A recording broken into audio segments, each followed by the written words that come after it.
Então, olha só, nós começaremos agora com a literatura colonial, tá? E a literatura colonial é a primeira parte da literatura brasileira.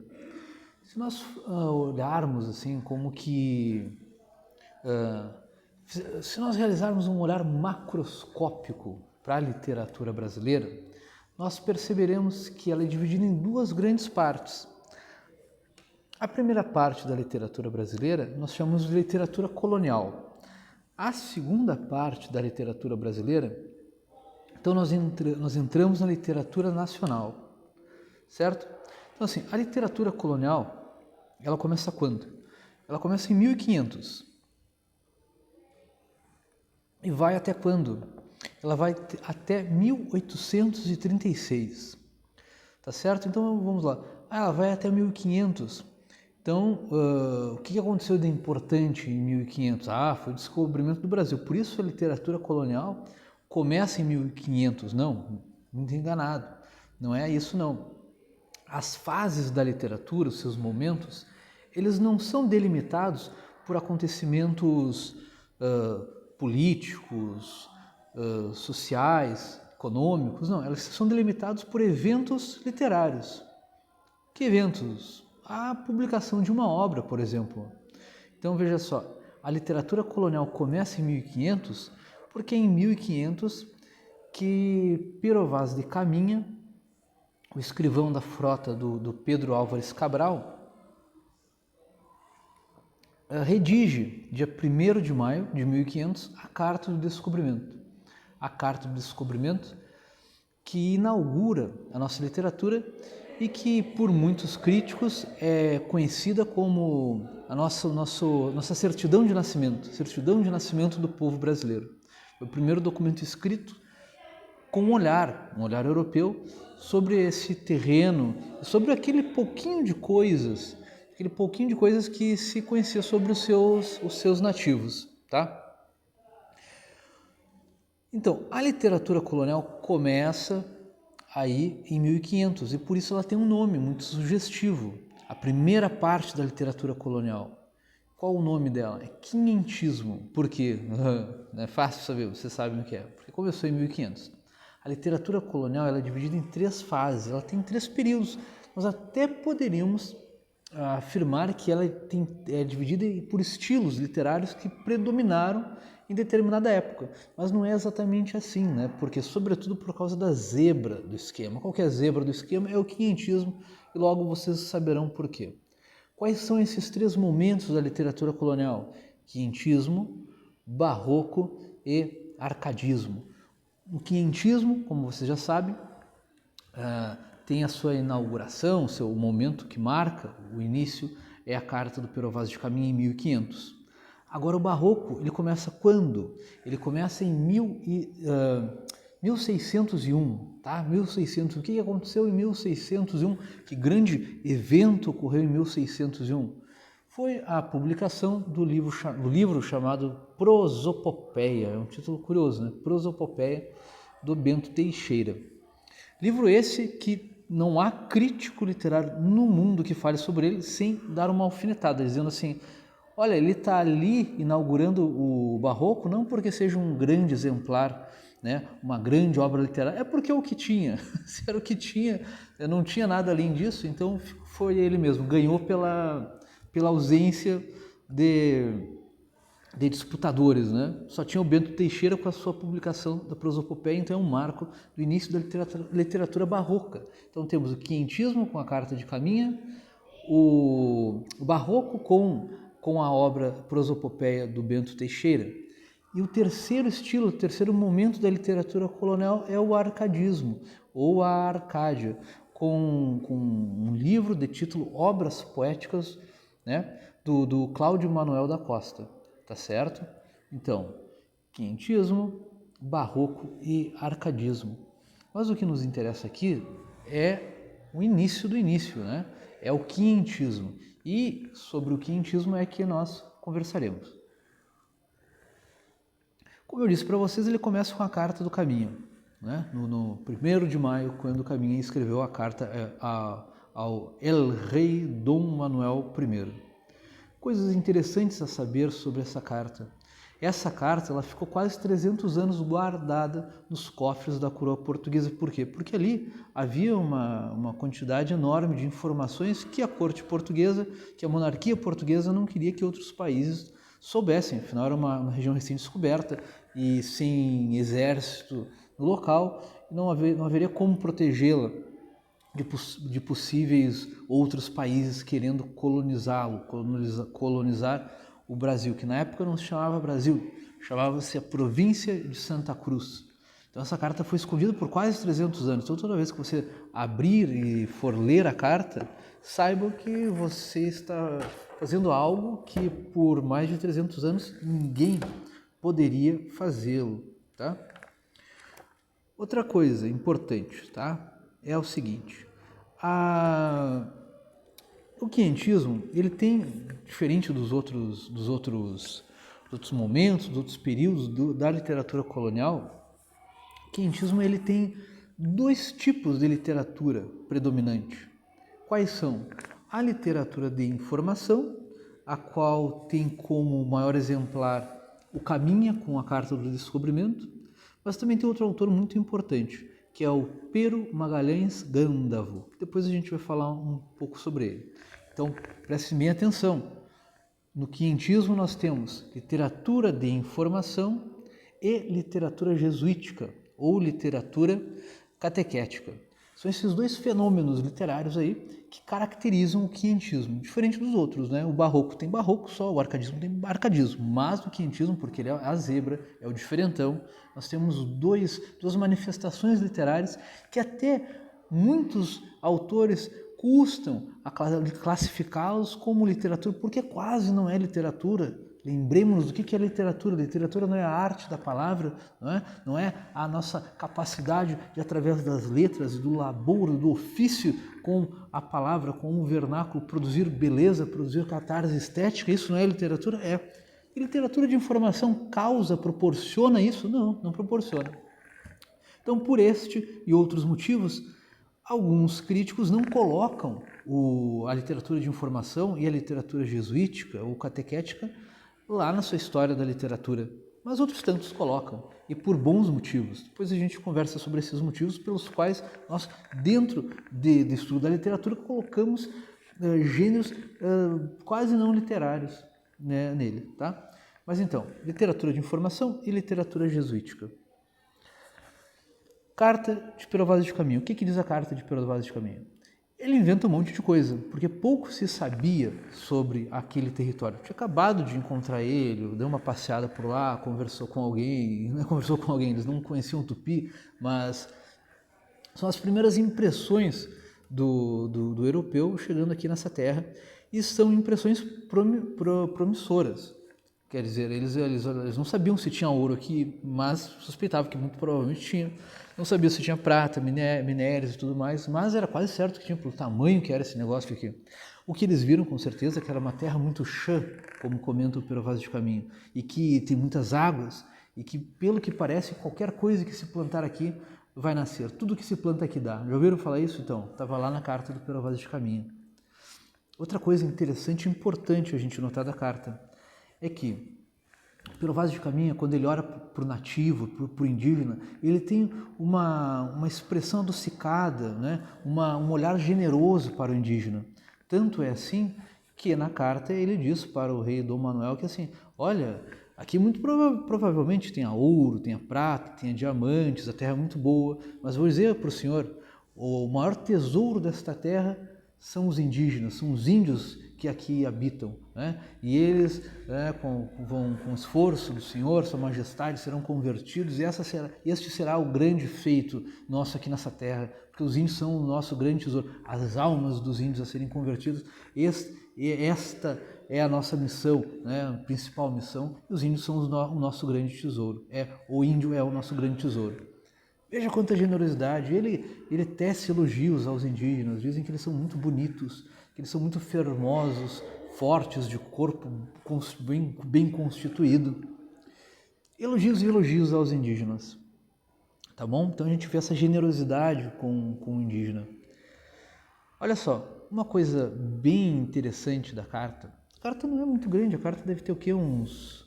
Dá num livro aqui comum, assim, umas 5, 6 páginas por aí. Mas uma coisa muito interessante, uma curiosidade da carta do Caminha. O Caminha, ele tinha um genro bem sem vergonha. Mandrião, preguiçoso, larápio, desgraçado, verdadeiro desgraçado o genro do Caminha. Olha o que o genro do Caminha fez. O genro do Caminha assaltou uma igreja e bateu no pároco da igreja.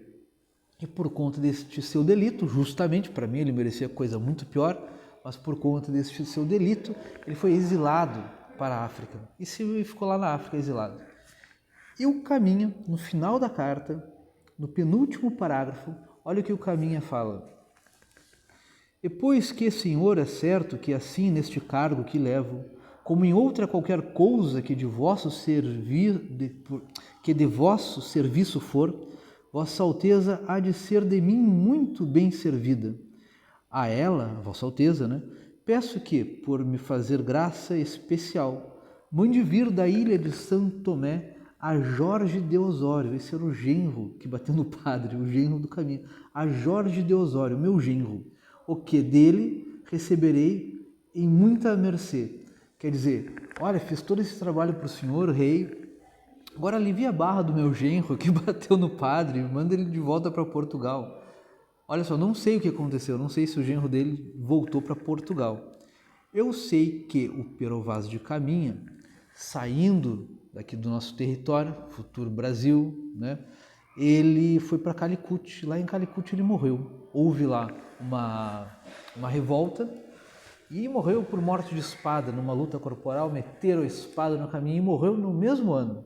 Em 1500 morreu o Pero Vaz de Caminha. Agora, outro exemplar importantíssimo da literatura de informação é um senhor chamado Pero Magalhães de Gândavo. Pero Vaz de Caminha, Pero de Magalhães Gândavo. Por que tanto Pero, né? Não achem que esse Pero aqui é uma conjunção adversativa castelhana, não. Pero é simplesmente Pedro, é uma forma arcaica que em português se escrevia Pedro. Então quando se fala Pero Vaz de Caminha, é Pedro Vaz de Caminha. Pero de Magalhães é Pedro de Magalhães, é só isso. Então este segundo exemplar notável da literatura de informação dentro do quientismo é o Pero Magalhães de Gândavo. Quem era o Pero Magalhães de Gândavo? Ele era um literato, um estudioso, sabe-se pouquíssimo da vida dele. Mas nós sabemos que em Portugal ele tinha uma escola de humanidades, ensinava lá latim e mais diversas outras coisas. E a certa altura, já maduro, já bem criado, com família, os bacuri correndo pela casa e tudo mais, ele tornou-se funcionário da monarquia, funcionário da coroa portuguesa. E como incumbência, como dever, foi chamado a vir para esta terra recém-descoberta pelos portugueses. E veio para cá para dar nota, para falar, para escrever coisas, organizar informações de maneira mais sistemática, de maneira mais rigorosa sobre essa colônia portuguesa que hoje é o nosso Brasil. E foi o que aconteceu. O Gândavo veio aqui para o Brasil e ficou aqui 5 anos, recolheu várias informações sobre o nosso país. Voltou para Portugal e lá escreveu 2 importantes obras. São quais elas? Tratado da Terra do Brasil, que foi escrita em 1570, e a outra, tão importante quanto, foi a História da Província de Santa Cruz. O título é enorme, é assim, História da Província de Santa Cruz, a qual vulgarmente chamamos Brasil. Olha, o Gândavo não gostava muito dessa denominação Brasil. E até nós sabemos, né, daquela história, por que Brasil é Brasil? Nos contam aquela história, é Brasil, porque lá tinha o pau-brasil. E daí ficou popular, as pessoas começaram a chamar assim o país, né, Brasil, porque antes era terra de Santa Cruz. E o Gândavo, ele não gostava disso, ele queria que continuasse sendo a terra de Santa Cruz. E ele reclama isso num desses seus escritos, né? Mostra seu descontentamento por estarem trocando o nome tão mais bonito de terra de Santa Cruz por Brasil, por conta do tal do pau-brasil, né? E, bom, qual que é a importância do Gândavo? Antes, interessante, é que sabemos tão pouco sobre a biografia dele, né? Qualquer coisinha que a gente fale é importante. O Gândavo, ele foi amigo de quem? Do grande, do excelso, do extravagante Luís Vaz de Camões. Era amigo do Luís Vaz de Camões e tinha relações com a intelectualidade portuguesa, porque ele era um intelectual lá, razoavelmente importante e tudo mais. Tá, voltando. O Gândavo, ele tem a sua primeira importância, por quê? Porque foi ele que criou o primeiro tratado, o primeiro documento sistematizado, rigoroso, falando da fauna, flora e dos costumes dos nativos aqui do Brasil. Outra coisa importante, olha só, quando Pero Vaz de Caminha escreveu a sua carta, foi no ano do descobrimento. Agora, o Gândavo vai escrever sobre o Brasil 70 anos depois, mais ou menos 70 anos depois do descobrimento. Então, acá, na nossa terra, já tínhamos pequenas colônias, já tinham vários colonos, né, pequenos povoamentos, então já se conhecia melhor os índios, já se relacionava melhor ou pior com os índios, né, já tinha se escravizado uma porção de indígenas. Então, muita coisa rolou nestes 70 anos, e aquela visão adocicada do índio se perde completamente no Gândavo, completamente. O Gândavo foi até um pouco cruel com os índios, com os indígenas. Muito cruel, não muito, mas é um pouco cruel, tá? É verdade, muitas pessoas o criticam, mas a maioria das coisas que ele fala é verdade, coisas que saltavam aos olhos do europeu do século XVI. Do tipo, eles olhavam para os indígenas, primeira coisa, eles estão nus. Isso é um bocado diferente para aquele pessoal, né? Da Europa, todos vestidos, aquele frio e tudo mais. Mas outras coisas, como, por exemplo, a poligamia, né? Não que os portugueses fossem um exemplo de castidade, nem a pau, Nicolau, não eram, de jeito nenhum. Mas a coisa era tão aberta assim que surpreendeu até os europeus. Os índios, sei lá, tinham um jeito diferente de lidar com a sexualidade, que foi estranho e muitos adoraram, verdade seja dita, muitos europeus adoraram. Tanto é que aí nas primeiras décadas de colônia já tinham portugueses casados com índios. Isso tem documentos e provas, não é balela. Não que o cara se engraçou por uma índia e namorou, não, casou no papel na igreja com a índia. Então tem coisas, os portugueses eles eram quase tão abertos quanto os índios, essa é a verdade.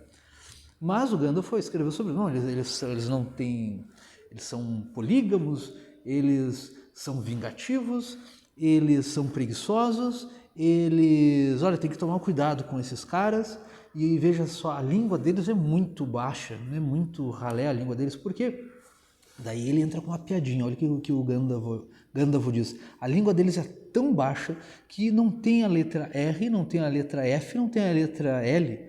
Então, os indígenas, eles fazem parte de um povo que não poderão ter rei, porque não tem a letra R no vocabulário, não poderão ter lei, porque não tem a letra L no vocabulário, e não poderão ter fé. Então, é um povo assim, uma ralé, né, ralé. E ele era bem agressivo, essa visão que o caminho nos mostrou, que não disse adocicado, se perdeu por completo com o Gândavo, por completo. Vamos aqui às palavras do Gândavo, olha o que ele diz aqui. E a primeira coisa que os moradores pretendem adquirir são escravos. Que moradores? Os colonos que viessem para cá, a primeira coisa é que eles têm que ter escravo. Para lhes fazerem suas fazendas, e se uma pessoa chega na terra a alcançar dois pares, ou meia dúzia deles, ainda que outra coisa não tenha de seu, quer dizer, cara, tu veio para lá sem nada, pelado, que nem professor de literatura de escola estadual, chegou lá sem nada. Cara, se tu conseguir 2 ou meia dúzia de escravos, está tudo certo, tu vai prosperar. Então, logo tem remédio para poder honradamente sustentar sua família, porque um lhe pesca e o outro lhe caça, os outros lhe cultivam e granjeiam suas roças, e desta maneira não fazem os homens despesa em mantimentos com seus escravos, nem com suas pessoas. Quer dizer, se tu conseguir uns 2 ou 6 escravos, tá tudo bem, tu vai conseguir honradamente prover para ti, para a tua família e para os teus escravos. Então isso aqui é curioso demais, né? Hoje nós olhamos para a escravidão, e graças a Deus é assim, e achamos uma ideia repulsiva, uma ideia impensável.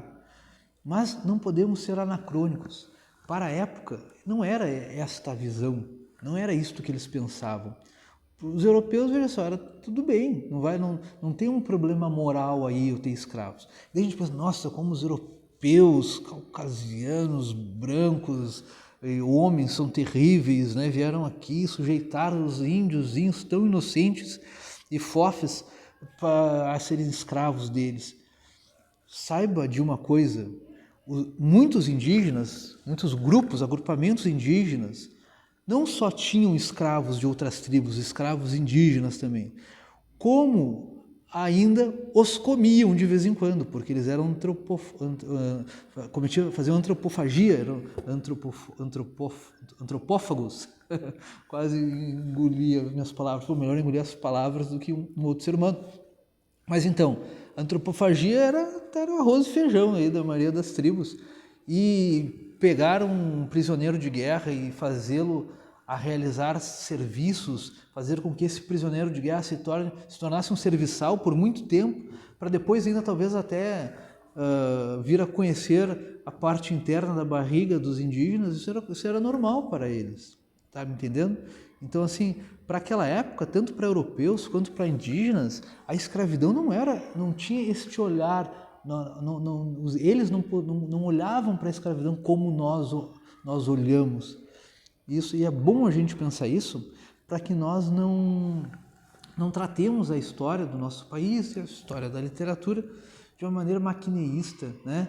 Os europeus, os ruins, os indígenas, os bons. Não, nem pensar. Ou vocês acham que não havia indígenas terríveis por aqui, né? Ou vocês acham que o mal é uma qualidade, não, é um vício próprio do europeu, né? As outras culturas não há maldade, claro que há, não há sacanagem, não há corrupção, claro que há, e havia aqui com os indígenas. Então, importante saber essas coisas do Gândavo, fazer esse paralelo, fazer essa relação entre o Gândavo e o Caminha. Mas veja só, para fechar, uma história interessantíssima que nós encontramos no Tratado da Terra do Brasil. Veja só, lá no Tratado da Terra do Brasil, o Gândavo conta uma história. Qual é a história? História de que uma índia escrava estava indo à beira-mar, dar uma voltinha, coisa e tal, e encontrou um monstro terrível, um monstro assim, horrendo, demoníaco, né? Um monstro assim, sem palavras, inominável, um monstro inominável, perdão. E ela saiu correndo e foi lá falar com o seu senhor. Quem era o seu senhor? Era um bandeirante chamado Baltazar Ferreira. Ele disse, Baltazar, vamos, me ajuda lá, tem um monstro à beira da praia. E ela foi lá o Baltazar, pegou a espada, saiu correndo e chegou lá e de fato tinha um monstro, uma besta, uma coisa terrível. Ele tinha, sei lá, quase 3 metros de altura, era feroz, tinha dentes afiados. Dizem que tinha uma espécie de seda nos lábios que parecia um bigode. Então me parece, talvez se eles me encontrassem na praia, iam achar que eu fosse esse monstro, mas era um animal terrível. E o tal do Baltazar, o Bandeirantes, cravou a faca no monstro, cravou a espada no monstro, enfiou a espada e deu um talho no rosto do monstro, e o monstro morreu, mataram esse monstro. E para mostrar à população que haviam dado cabo a esse monstro, expuseram ele lá em praça pública por quase uma semana e deixaram o bichinho não, né? Um animal de 3 metros apodrecer lá. E isto conta o Gândavo. Mas a questão é a seguinte, os indígenas já conheciam esse monstro, tá bom? Era um monstro da mitologia deles. Era um chamava uma espécie de um demônio das águas ou coisa do tipo assim. E veja só, hoje os críticos literários que olham para essa história, críticos, historiadores e tudo mais, eles dizem, aquilo lá não era monstro coisa nenhuma, era um leão marinho que apareceu lá e que eles confundiram com um monstro. Bom, até pode ser, vai saber, né? Mas a questão é, pelo relato do Gandalf, era essa besta terrível que eles não conheciam. E se vocês tiverem a oportunidade de observar as ilustrações da época que foram impressas no livro do Gandalf, vocês vão ver que lembra um leão marinho, mas a diferença é que ele tinha uns braços enormes assim. E leão marinho tem o braço daquele tamanho, né? Mas vai saber, né? Eu prefiro achar que é um monstro. É muito chato se for um leão marinho. E esse monstro era Ipupiara, né? Era um monstro da mitologia tupira, então, quer dizer, eles já conheciam esse bicho aí. E eu acho estranho que eles tivessem confundido, né, um animal comum, que volta e meia poderia aparecer pelas praias, com um demônio, um monstro terrível, como eles assim o relatavam, tá? Mas então, por aqui ficamos com a literatura de informação e na próxima aula nós trataremos da literatura jesuítica ou literatura catequética, certinho?